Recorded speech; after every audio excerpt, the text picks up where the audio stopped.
Okay, folks, what we're going to do today is we're going to take the fiscal policy stuff we've just learned, and we're going to take a look at it through the lens of the aggregate demand and aggregate supply curves that we learned about the other week. So let's put these together. Let's go to the share screen and see what this looks like. All right, let's start by drawing out our aggregate demand curve. So here we go. We have aggregate demand. And if you remember, this is real GDP, and this is price level. Now, built into this aggregate demand curve, if you recall, is all of the GDP, all of our sectors, consumption plus investment plus government plus net exports. Let's add in our aggregate supply curve. This is the total of goods and services supplied in the US economy. At this point, we have our GDP and our price level. As you can tell, this is the short run supply curve.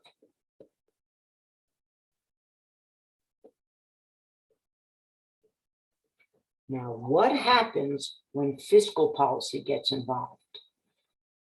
Let's say that we are experiencing an increase in government spending.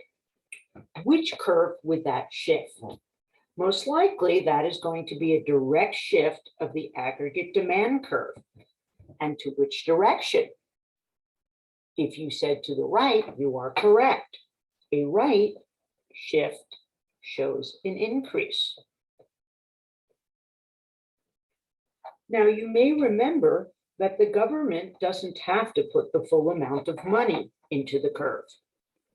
They simply add in however much that is, and then the multiplier effect moves it the entire way. That brings us to a new market equilibrium, where the GDP is grown,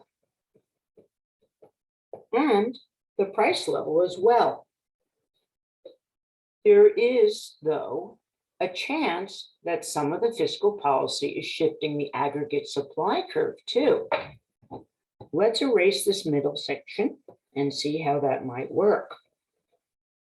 Oops, we erased the entire section. Okay, so now we have our aggregate demand and aggregate supply curves again. And we have our GDP and our price level.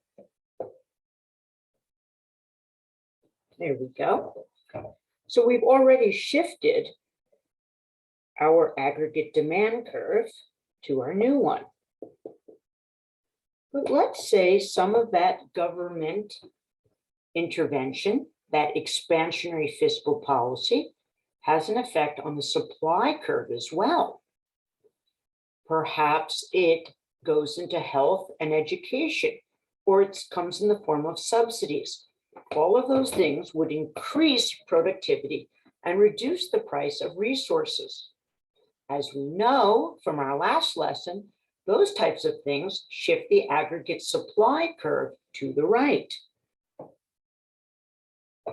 Aggregate supply 2.